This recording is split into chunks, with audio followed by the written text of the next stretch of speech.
유민의 삶 세 번째로 저희들이 보고 있는데요. 하나님의 말씀을 저희가 주일 예배 시간에 다 읽지를 못합니다. 그러므로 여러분들 댁에 가셔서 좀 짬을 내셔서 창세기 12장부터 읽으시면 너무 좋을 것 같고요.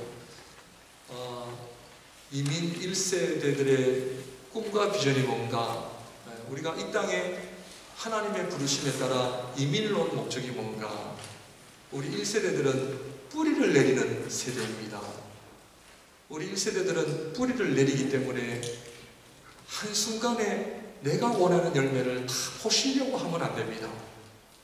이것 때문에 상처되고 시험 들고 어려움을 겪고 계신다면 하나님 앞에 다 내려놓으시고, 우리 1세대의 사명은 믿음의 뿌리를 내리는 세대이다. 그래서 기본적으로 우리 1세대들은 하나님 앞에 믿음 생활을 잘해야 됩니다.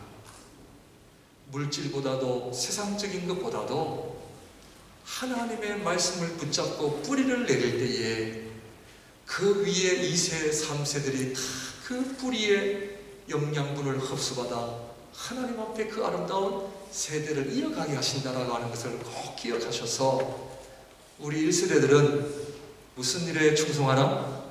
믿음의 뿌리를 내리는 일에 충성하셔야 됩니다. 저도 부모님 따라 남미로 이민을 갔는데 그때는 1.5세였는데 제가 우리 아이들 데리고 밴쿠버에 오면서 제가 1세로 변해졌습니다. 1세대의 목적은 영어도 우리 아이들보다 못해요. 적응하는 것도 더뎌요. 여러분들 남미나 북미나 우리 한국 1세대들이 가면 말을 잘하겠습니까? 뭐를 잘하겠어요? 네? 그래서 이민 1세대들은 무슨 일을 하느냐? 다 몸으로 때우는 일에 종사하지 않습니까? 왜? 말이 안 되니까. 말만 되면 캐네디언보다 훨씬 더 일 잘할 수 있고 기업이나 회사에서 훨씬 더 잘할 수 있는데, 뭐 때문에? 이 말 때문에. 이 영어가, 그죠? 이게 원수의 원수, 그죠? 이 바벨탑을 왜 지어가지고 이렇게 말 때문에 어려움을 겪게 하시나? 그러니까 우리 1세대들은 한계가 있어요. 이미 한계를 가지고 왔잖아요. 그러므로 1세대들은 그 사명이 뭐냐? 믿음의 뿌리를 쫙 내리고 우리 아이들이 2세들이 쫙 자라면서 그 아버지 어머니의 믿음을 공급받을 수 있도록 하는 것이 1세대의 사명이다. 그래서 2세대들은 잘 될 수밖에 없다는 거죠. 그런데 2세대의 약점은 신앙생활을 약하게 할 수 있는 약점이 있습니다. 왜? 아버지의 뿌리에 영양분만 받고 그 소중함을 잘 몰라요. 그래서 우리 1세대들이 믿음의 중요성을 또 가르쳐야 할 사명이 있는 줄로 믿습니다. 그래서 지금 아브라함, 이삭, 야곱, 요셉이라고 하는 가정을 통해서 하나님께서 우리 목양교회에 주신 사명을 잘 감당하기를 주님의 이름으로 축원드립니다. 저희가 창세기를 보고 있는데, 창세기는 세상의 시작, 모든 것의 시작이라 할 만큼 아주 중요한 책인데, 창세기를 자세히 보면 무슨 이야기로 가득 차 있는가? 가정 이야기로 가득 차 있습니다. 참 희한하죠. 창세기라고 하는 시작의 의미를 담은 책이 다뤄야 할 내용이 참 많이 있음에도 불구하고 하나님은 가정 이야기로 가득 채우신 이유가 있습니다. 그 이유는 이 세상은 가정이 어떠냐에 따라 이 세상이 달라질 수 있으며, 가정은 곧 하나님의 나라와 깊은 연관이 있음을 하나님은 처음부터 말씀하고 계시고 있다는 사실을 기억해야 합니다. 그러므로 신앙생활은 어디에서부터 시작되어야 된다? 가정에서부터 시작되어야 됩니다. 오늘 야곱이 도망가는 이유가 누구 때문에 도망가요? 아버지, 어머니가 믿음에 실패했기 때문에 도망가는 야곱을 보게 됩니다. 우리 자식들이 재정적인 어려움, 환경적인 어려움은 시켜도 됩니다. 그런데 부모님의 믿음이 부족해서 고생하는 경우는 누구 책임이나 부모님 책임입니다. 성경은 그것을 이야기하는 겁니다. 그러므로 우리 자녀들을 위해 첫 번째 기도, 믿음을 위해서 기도하셔야 됩니다. 달나라에 가느냐 못 가느냐, 기름값이 올라가느냐 아니면 달러가 올라가느냐 내려가느냐, 경제가 어떻게 되느냐가 세상의 관심사라면 하나님 백성의 관심사는 가정입니다. 그런데 성경은 가정을 영적으로 인도하기가 얼마나 어려운지를 우리에게 보여줍니다. 이 앞에 이 말씀을 전하는 제 자신도 가정 이야기만 나오면 요즘에는 제가 자신이 없습니다. 아버지로서 남편으로서 얼마나 부족한 게 얼마나 많은지 모릅니다.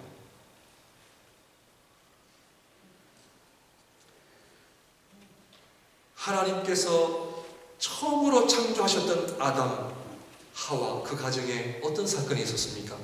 형 가인이 동생 아벨을 죽이는 사건. 하나님의 최초의 가정부터 살인사건이 일어나는 것이 가정입니다. 노아는 방주를 지음으로 엄청난 믿음의 역사를 감당했던 사람이었지만 포도주를 너무 드셔서, 성찬식을 너무 하셔서 술에 취해 벌거벗은 상태로 있었던 그 추악함을 드러냈던 그 어려움, 함이 아버지의 그 초함을 말하자 하나님으로부터 저주를 받았습니다. 아버지로부터 저주를 받았습니다. 엄청난 믿음의 사람이었던 노아도 아버지로서 그런 부족함이 있었음을 성경은 우리에게 보여줍니다. 오늘 이삭의 가정을 보면 형이 동생을 죽이려고 하는 그런 가정임을 보게 됩니다. 가정을 잘 이끈다고 하는 것이 얼마나 어려운가를 성경은 우리에게 보여주고 있습니다. 그리고 더 나아가 우리가 보기에 사소한 이 작은 말 한마디라도 우리 자녀들에게 얼마나 조심스럽게 해야 되는지를 성경은 우리에게 이야기합니다. 우리 부부싸움도요, 지혜롭게 하셔야 되고, 우리 자녀들이 이 부모가 있는 그 자리에서 모든 것을 받아들이고 그것을 다 마음에 담고 뿌리를 내리죠. 가정 안에 그 작은 질투, 미움, 경쟁, 말투로 인해 우리를 얼마나 어렵게 하고 있는지를 보여줍니다. 지난번 중미에 갔을 때 아주 신문에 크게 나온 기사가 있었는데 15살 먹은 한 소년이 이 몸에 총알을 8발을 맞고 죽음을 당한 사건이 있었습니다. 그 이유는 어느 깽단에서 도망을 갔다는 이유 하나로 그렇게 죽인 겁니다. 중남미에는 이 깽단들이 많이 있습니다. 왜 그러냐? 아빠 엄마의 불화로 인하여 아버지 없는 아이들이 너무 많거든요. 가정에서 받아야 할 사랑과 보호를 받지 못하고 깽단에 들어가면 깽단 두목이 내가 지금부터 너 인생 책임진다 하니까 이 아이들이 은혜를 받는 거예요. 내가 의지할 곳은 이곳이구나 해서 많은 어린아이들이 깽단에 들어와 그 깽단의 식구가 되고 깽단의 두목으로부터 훈련을 다 받고 이 아이들이 자라나서 이 깽단에서 나와야 되겠다라고 생각을 하면 깽단에서는 가만 놔두지 않습니다. 다 죽입니다. 이러한 가정의 어려움들, 그러므로 하나님께서는 창세기부터 가정의 이야기를 꺼내며 그 가정을 지키고 영적으로 인도한다는 것이 하나님 나라의 얼마나 중요한 사명입니다. 하나님의 나라는 절대로 바깥에 있지 않습니다. 집안부터 시작됩니다. 첫 번째로 부부가 경건한 삶을 살아야 됩니다. 부부가 경건해져야 됩니다. 오늘날 이 부부의 관계를 가로막는 아주 중요한 사회적인 이슈가 하나 있죠. 동성애입니다. 지금 동성애 밑에서 자라나는 아이들이 정상적으로 자라나겠습니까? 못 자라나겠습니까? 세상 사람들은 그걸 모르죠. 그걸 모릅니다.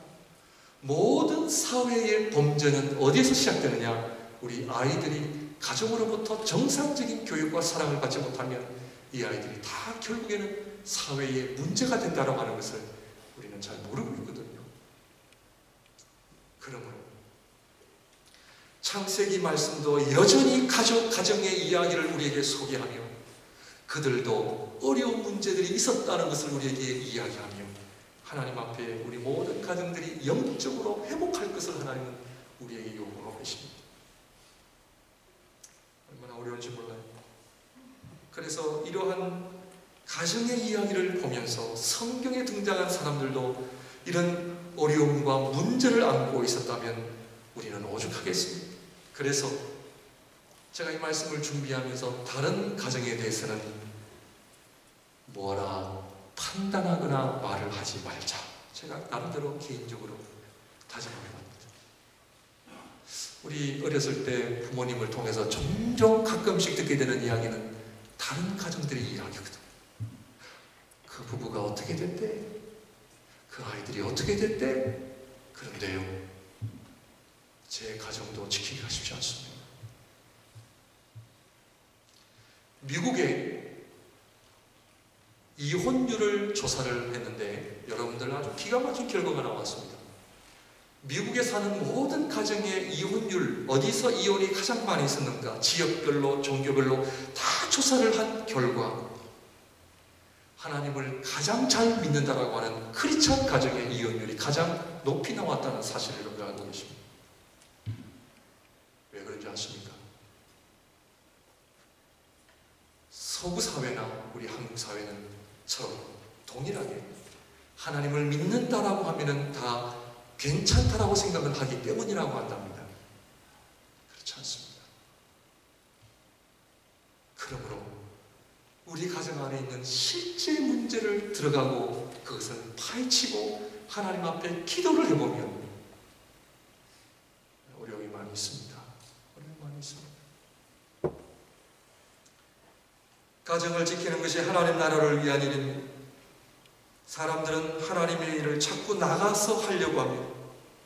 그러나 하나님의 일은 여기 안에서 시작됩니다. 우리 사랑하는 자녀들이요, 이 세상을 지배하는 자는 가정을 지배하는 자입니다. 하나님 앞에 쓰임받는 사람은 철저히 가정에서 훈련되어진 사람들임을 꼭 기억하십시오. 교회와 마찬가지입니다. 오늘 주일날 예배를 참석하고 교회 생활을 한다고 하는 것은 하나님 나라를 위한 일꾼을 세우시는 하나님의 방법임을 꼭 기억하십시오. 가정과 교회를 무시하고 나 스스로 나만 잘났다고 해서 하나님 앞에 쓰임받는 것이 절대로 아님을 기억하십시오. 가정과 교회 공동체가 그렇게 해서 중요한 것이에요. 그런데 오늘날 교회들이 너무 사이즈가 커져 가정과 같은 그런 분위기가 나지 않습니다. 아마 제가 보기에는 가장 성경적인 교회는 사이즈는 우리 목양교회 정도 사이즈이지 않을까 저는 그렇게 생각합니다. 아멘입니까? 네, 그렇다고 또 성장을 안 하면 안 됩니다. 이런 가정적인 분위기 속에서 무엇을 해야 되느냐? 훈련입니다. 훈련입니다. 내 마음대로 사는 것이요 가장 나쁩니다. 그래서 이렇게 교회가 있는 겁니다. 가정에 대해서만큼만은 절대로 하나님 앞에 교만해서는 안 됩니다. 우리 자식들 절대로 하시면 안 됩니다. 자식 자랑, 요즘에는 손자 자랑, 손자 자랑은 봐드립니다. 손자 자랑은 하시면 밥값을 내셔야 됩니다. 그리고 가정은 사명 공동체입니다. 우리 부모님을 향하여 불평해서는 절대로 안 됩니다. 성경을 보십시오. 우리 하나님께서요 훈련시키고자 하면요 아주 매섭게 훈련을 시키시거든요. 요셉을 보십시오. 애굽으로 형들에게 팔림을 당하게 하시게 하시고 애굽으로 보내는 하나님, 엄청나신 하나님. 그러므로 승리하는 이민의 삶을 통해 첫 번째로 우리가 보기를 원하는 것은 야곱, 이 야곱은 도망가는 야곱입니다. 하나님 앞에 도망 다니시는 분들 계십니까? 가정으로부터 도망다니는 자녀들이 있습니까? 저 집에서 잠자는데요, 그 얘기가 아닙니다. 내 몸은 가정에 있지만 내 마음은 이미 가정으로부터 도망을 온 우리 자녀들 많이 있습니다. 아빠 엄마가 말씀하시는 순간 귀를 닫고, 아빠 엄마는 맨날 잔소리야, 내가 하는 것마다 반대야.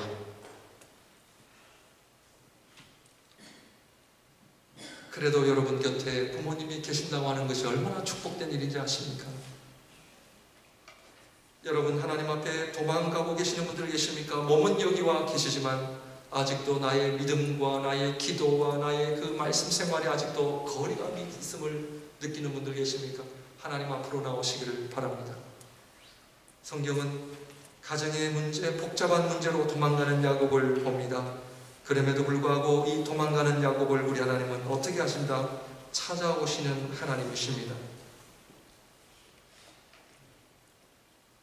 이 찾아오시는 하나님, 야곱을 보더라도 하나님 앞에 전혀 기쁨이 될 만한 일을 하지 않았던 이 야곱, 하나님 보시기에 흡족할 만한 삶의 모습을 가지지 않았던 그 야곱, 그럼에도 불구하고 우리 하나님은 그 인간을 사랑하셔서 찾아오시는 그 하나님, 저와 여러분들은 어떠합니까? 오늘 이 자리에 나온 것은 우리가 목사로, 장로로, 안수집사로, 권사로 자격이 있어서 나온 것이 아닙니다. 우리 자신들을 하나님 앞에 나올 때마다 여전히 부족하고 연약하고 하나님의 그 은혜의 손길이 아니면 하루라도 살아갈 수 없는 이 인생, 정말 내 자신이 그렇게 싫고 그렇게 내가 몸부리쳐 하나님 기뻐하시는 삶을 살아보겠다고 하지만 잘 안되는 나의 부족함, 이 연약함, 어떻게 하면 좋아요? 그럼에도 불구하고 우리 하나님은 여전히 변함없이 우리를 찾아오시고 말씀하시고 그리고 은혜를 주시는 그 하나님의 손길. 오늘 이 자리는 참 부족한 우리를, 저와 여러분들을 찾아오시는 그 하나님의 손길을 경험하는 시간입니다. 오늘 이 자리에 앉아있다고 하는 그 자체가 얼마나 하나님 앞에 큰 축복이죠.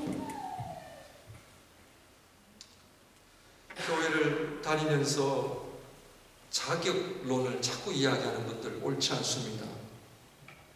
자격은 아무도 없습니다. 하나님 앞에 우리 모든 인간은 의인은 하나도 없으되 하나도 없다라고 하셨습니다. 이 자리에 있는 이유, 그리스도의 보혈, 하나님의 절대적인 은혜, 사랑 때문에 있는 거죠. 우리가 잘나서 있는 것이 아닙니다. 그 야곱을 불쌍히 여기서 찾아오시는 그 하나님, 그에게 찾아오셔서 말씀하십니다. 네가 어디로 가든지 내가 너와 함께 할 것이며 내가 너에게 복 주시겠다고 하시는 하나님, 그 하나님을 만나시기를 주님의 이름으로 축원드립니다. 그 하나님 찾아오십니다. 이 시간에도 찾아오십니다.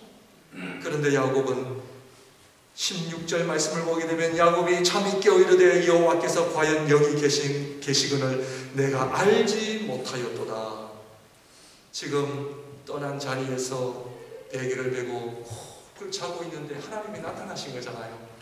베개를 기둥으로 삼아 하나님 앞에 예배를, 기도를 드렸는데 이곳이 베델이 되었다라고 하는 거죠. 우리 하나님은 우리가 생각하는 것보다 너무나 가까이 계십니다. 너무나 가까이 계십니다. 야곱처럼 여호와께서 과연 여기 계시거늘 내가 알지 못하였도다.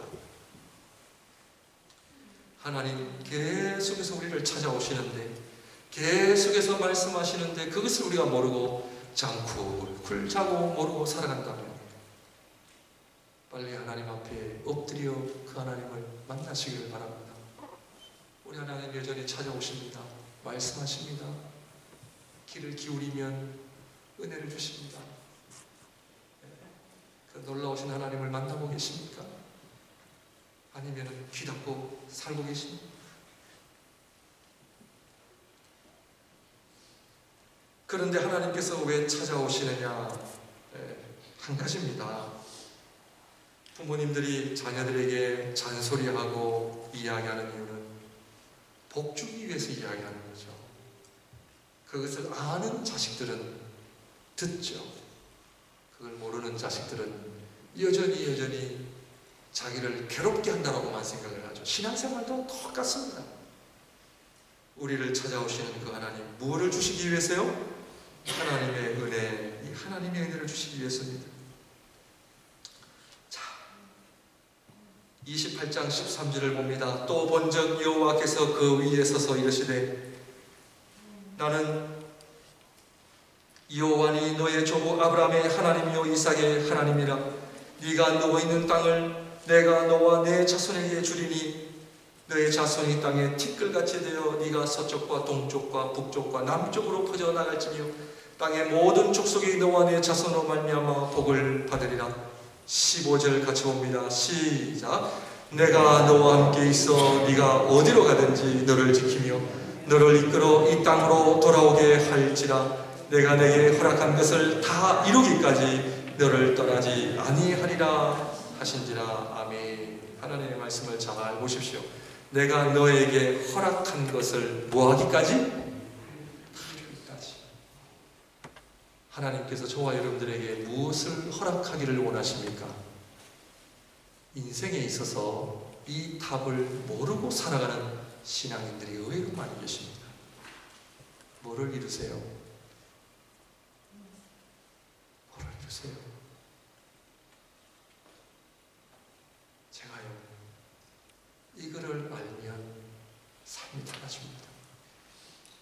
내가 이번 주에 새벽 기도 나가야지. 이를 악물고 돼요, 안 돼요? 안 돼요. 한 이틀 나오면 3일 쉬어야 되고, 한 주 하루 나오면 그 다음 주에는 뻗어버리고. 그게 여러분들만의 문제가 아닙니다. 다 똑같습니다. 그런데 하나님께서 허락한 것인 것을 아는 사람은요, 그 기도의 자리로 나갑니다. 왜? 기대가 되어지거든. 우리 하나님은요, 얼마나 멋진 하나님이신지 아세요? 다 이루기까지 너를 떠나지 아니하라. 이 하나님을 경험하시길 바랍니다. 허락한 것이 뭐예요? 여러분, 기도 제목 몇 가지를 가지고 계십니다. 다 점검하셔야 됩니다. 자, 감사 50가지를 써오신 분 한번 손 들어보십시오. 네, 손 내주십시오. 50가지 안 적어오셨어요? 네. 오늘 숙제 2개로 나가는데, 목사님 다 감사합니다. 그게 저는 여러분들에게 시키고 저는 안 하면 돼요, 안 돼요? 안 되니까 저도 앉아서 했죠. 1번, 생명 주심을 감사합니다. 50가지를 써내려가는데요, 참 기가 막힌 거는요, 내가 여기에 대해서 감사를 몰랐구나. 제가 은혜 받았습니다.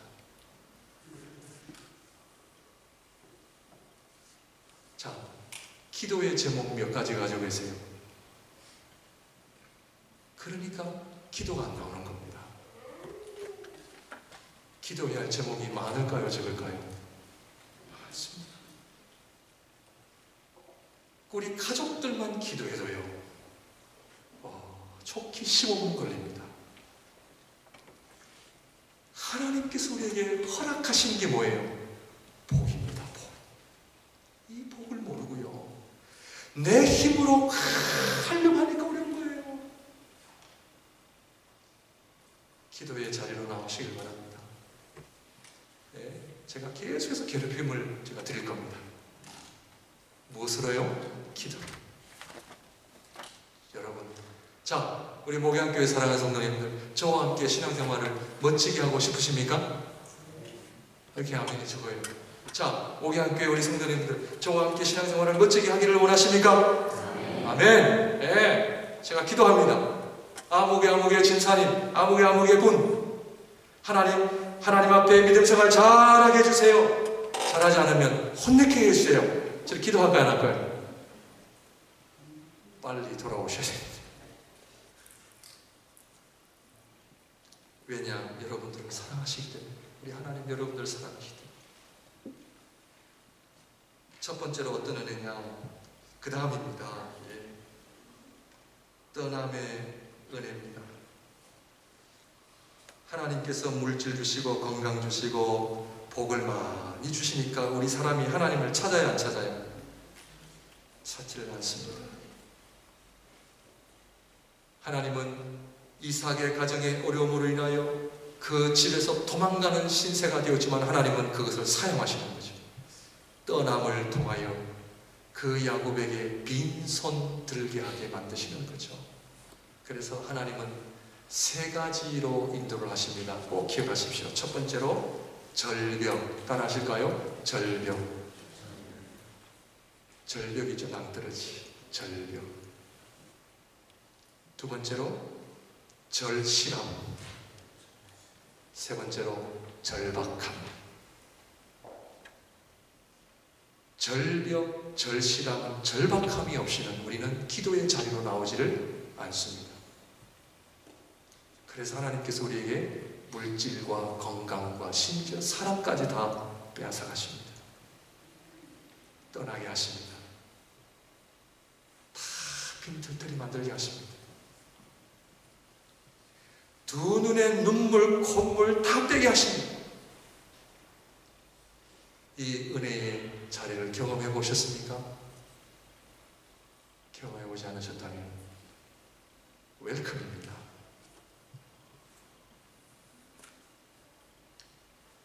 하나님께서는 떠남을 통하여 우리 사랑하는 성도님들, 지금 야곱이 가정으로부터 도망가는 이 광야의 이 길을, 여정을 보시면 오늘날처럼 비행기를 타고 차를 타고 룰루랄라 하면서 가는 여정이 아닙니다. 그 당시에 무법천지입니다. 어디를 가든지 위험하고 법이 없는 곳입니다. 사람 죽이기를 그냥 파리 죽이듯이 하던 세상이었습니다. 혼자 산다고 하는 것은 얼마나 두려운 일인지 모릅니다. 그래서 자식들을 많이 거느리는 것이 그 당시 힘의 상징이었거든요.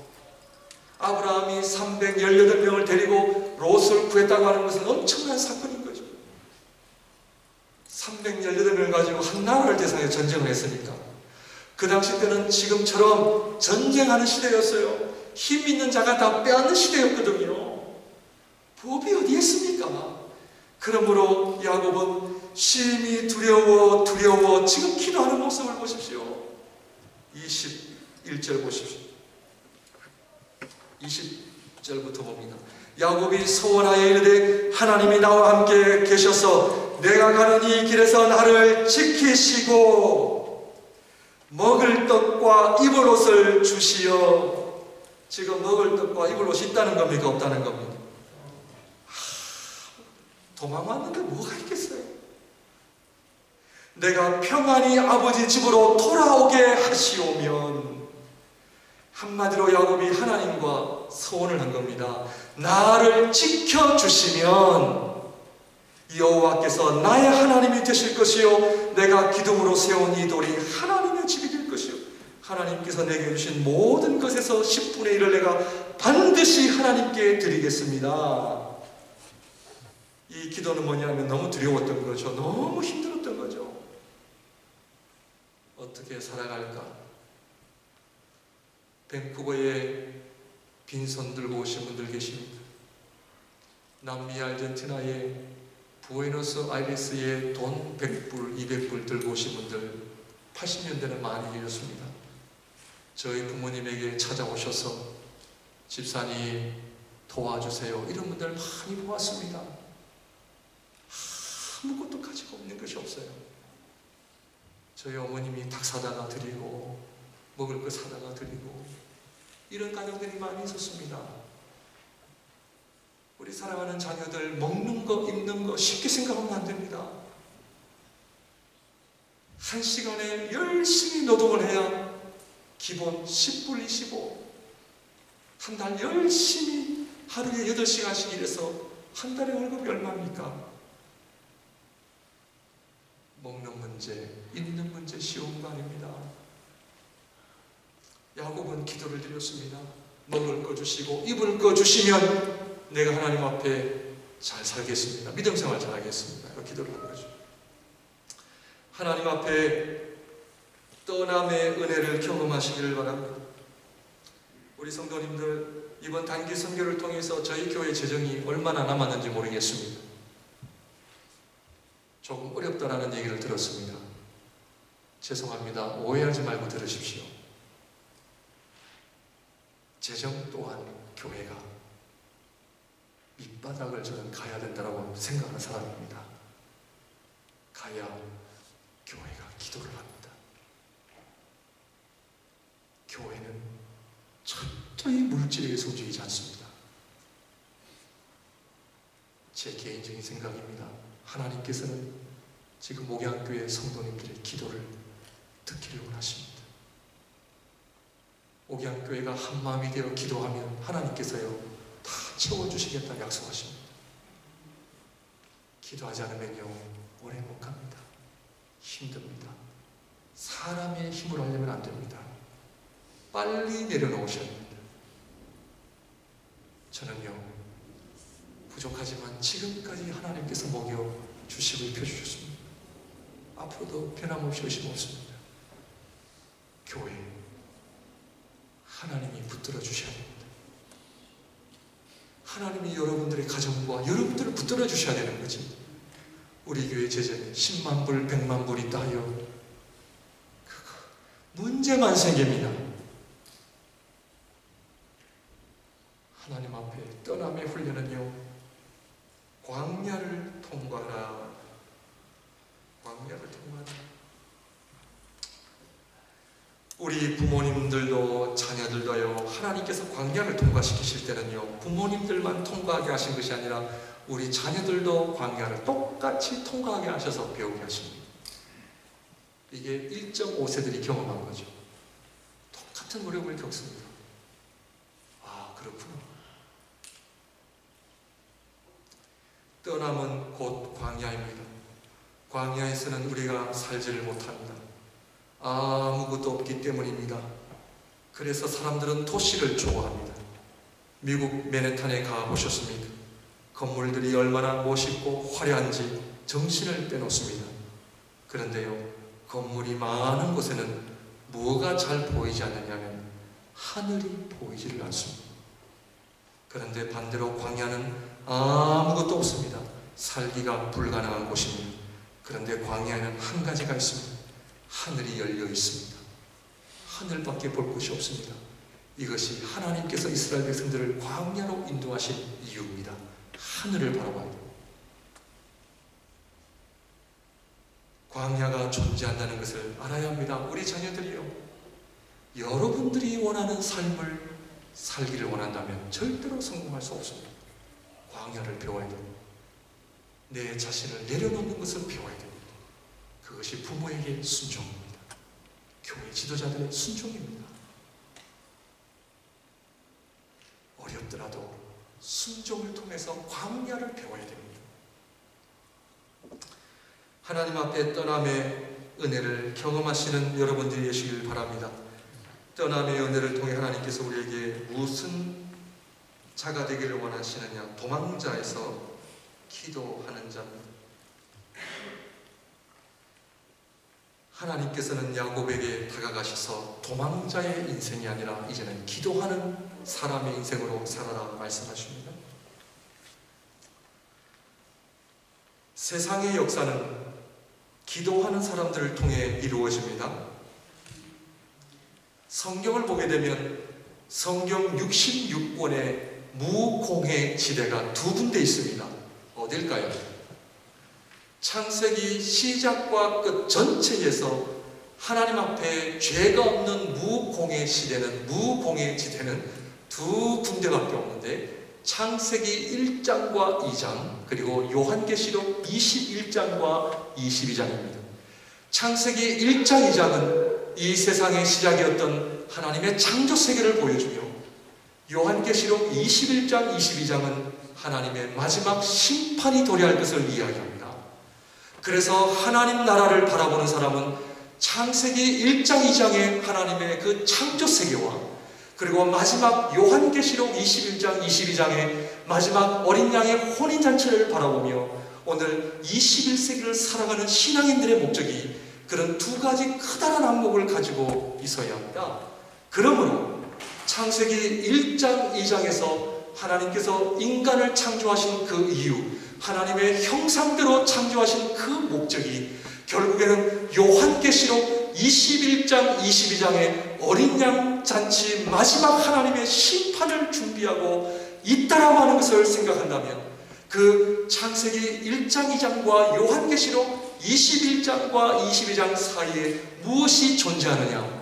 한 가지밖에는 존재하지 않습니다. 하나님을 믿는 거룩한 성도들의 기도밖에는 없습니다. 하나님의 마지막 심판을 누가 준비하느냐? 하나님의 거룩한 성도들의 기도를 하는 사람들이 마지막 날을 준비하게 되어 있습니다. 교회는 기도가 없는 교회는 죽은 교회입니다. 몇 명이냐? 아닙니다. 재정이 얼마 있느냐? 아닙니다. 한 가지만 찾을게요. 저거 여러분들이 잘 안 믿으시는 것 같아요. 요한계시록 8장. 요한계시록은 찾기가 어렵지가 않습니다. 8장을 보시면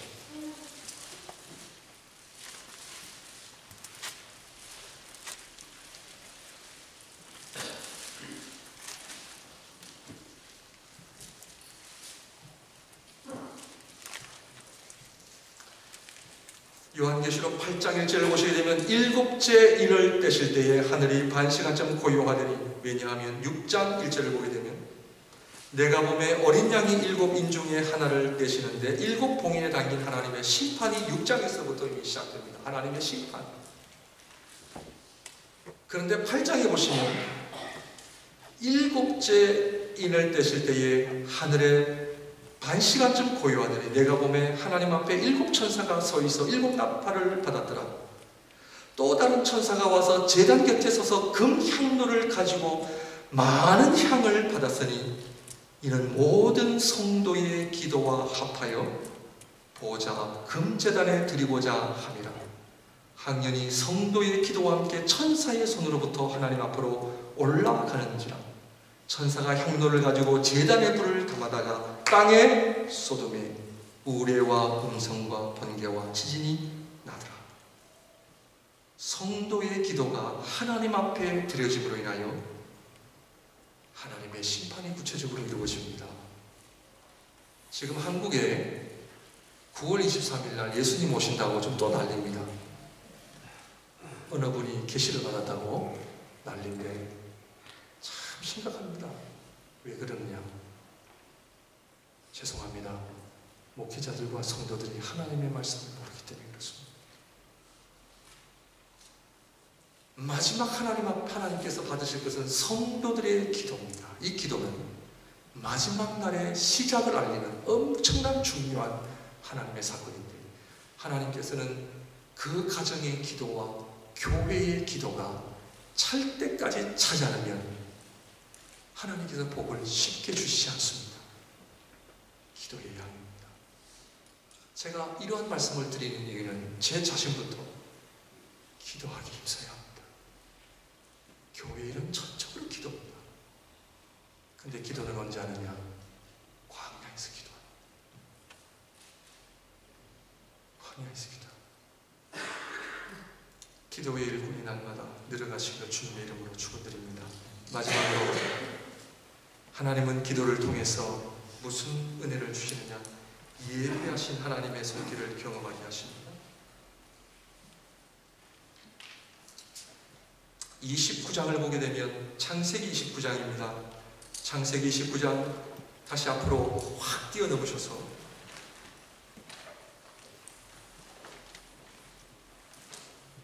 야곱이 창세기 29장입니다. 야곱이 길을 떠나 동방 사람의 땅에 이르러 본즉 들에 우물이 있고 그 곁에 양 세 떼가 누워 있으니 성경에는 이 우물이라고 하는 표현이 가끔씩 등장을 하는데 이 우물은 하나님의 예비하신 손길을 상징합니다.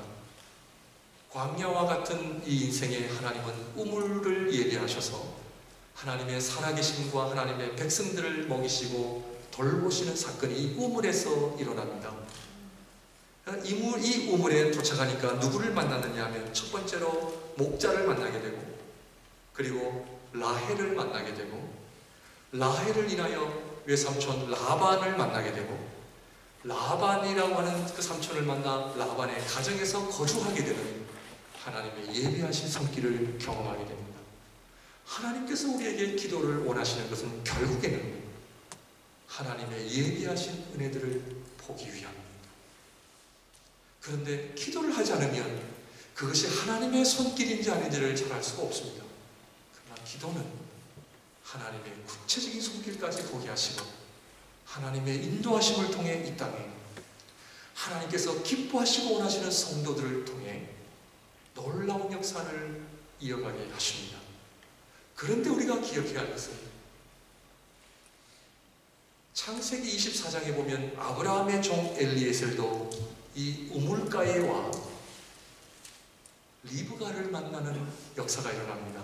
그런데 아브라함의 종이었던 엘리에셀은 그 우물가에서 기도하는 모습으로 매번 그런 하나님 앞에 기도하는 모습을 보여주고 있는 반면, 야곱은 기도는 시작했지만 그러나 기도하는 모습보다는 그 우물의 아구에 있는 그 돌을 옮기는 행동과 라헬 앞에서 엉엉 우는 감정적인 모습과 라반의 집에 가서 내가 라헬을 위하여 7년 동안 일하겠습니다라고 하는 자기 의지가 아직도 살아있다라고 하는 것을 통해서 하나님은 우리가 기도를 하든 안 하든 여전히 하나님은 은혜를 주십니다. 그럼에도 불구하고 하나님은 기도하는 자와 기도하지 않는 자의 본질적인 차이가, 하나님께서는 기도하는 자에게 순탄한 길을 예비하시고 인도하심을 우리가 기억해야 합니다. 그래서 내 힘, 내 생각, 내 노력이 아니라 작은 사소한 일이라도 하나님 앞에 나와 무릎을 꿇고 하나님께 여쭙는 이 아름다운 기도의 삶, 이것이 하나님의 백성임을 증거하게 하고, 하나님은 그러한 기도하는 사람을 통해 우리의 인생의 곳곳에 하나님의 예비하심을 만들어 놓으셨다라고 하는 것을 통해서 광야와 같은 세상에 살아계신 하나님의 손길을 경험하여 승리하시기를 주님의 이름으로 축원드립니다. 기도하겠습니다.